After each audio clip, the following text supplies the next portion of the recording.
September's here and we all know what that means. Q4 is just around the corner. It also means that technology suppliers are going to be pushing hard to get their deals signed and contracts renewed. Now, I've met some procurement folks who get really stressed out at this time of year, but honestly, if you can't get amped up for supplier negotiations at this time of year, then this probably isn't the right career for you. That being said, this also isn't the time to be running into your negotiations unprepared or expect the suppliers to cave into your every demand because you're the customer and that's that. It's a chess match, not a boxing match.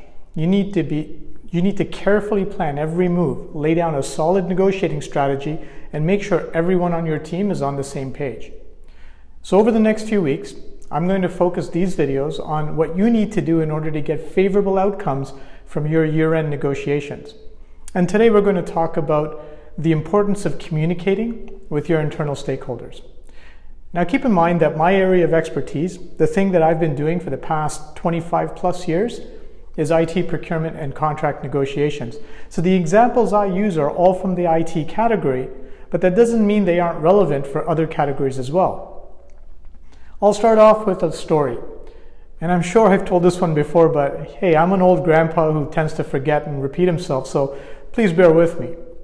So once upon a time, I was negotiating a deal at a company I used to work for, and on my way to a supplier meeting, my CIO pulled me into his office and gave me an unforgettable pep talk. He said, "Mohammed, I know these guys took you out for golf and lunch, so you're probably all buddy-buddy with them now, but when we go in there, I don't want to see any back slaps or high fives. You tell them exactly what we want in this deal, and then you don't flinch until they give it to you." Now I'll admit I was a bit offended that, this guy thought I'd fold like a cheap suit just because I played a round of golf with these guys. But he was the stakeholder, and if he wanted to play hardball, well then that was fine with me. So we walked into the room and the sales exec says to the CIO, "Hey, I heard you just got a new car. What, a Maserati? Man, you gotta tell me all about it." And just like that, the negotiations were over. My CIO spent 20 minutes gushing about his car, 10 minutes agreeing to everything the supplier put on the table, and then 30 minutes giving the sales exec a ride in his new Maserati. Now this was early on in my career, so at the time I was completely dumbfounded.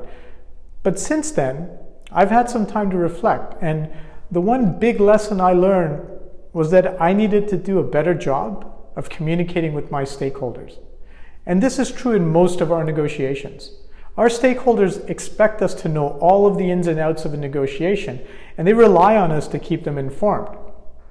So rather than my CIO pulling me into his office just before a supplier meeting, I should have found 30 minutes on his calendar to bring him up to speed and lay out a strategy, not just for the overall negotiations, but even a strategy for that upcoming meeting. Now fast forward several years and I'm a big shot consultant negotiating a multi-million dollar deal for my big shot client against their big shot supplier. Suffice it to say there were a lot of big shots on the call that day. So the CFO and I get on a call with the supplier, and a few minutes into it, I asked the supplier for an outrageous discount.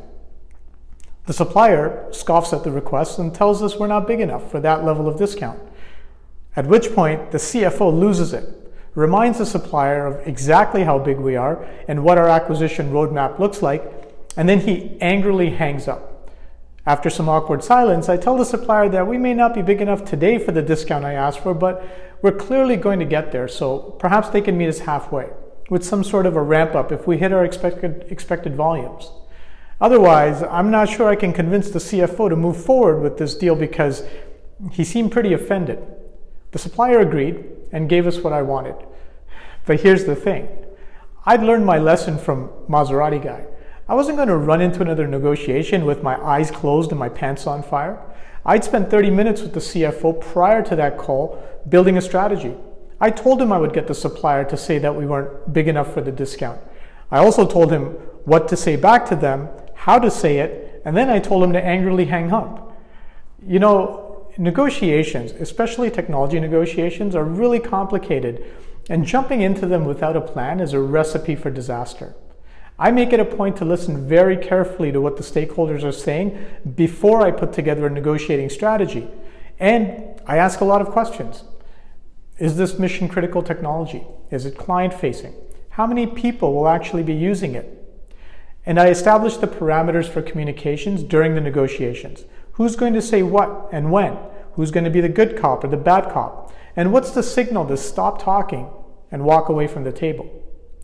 Now, I covered this and a lot more in my negotiation workshop. You can check it out at oneviewnow.com or message me directly if you need help with one of your upcoming negotiations.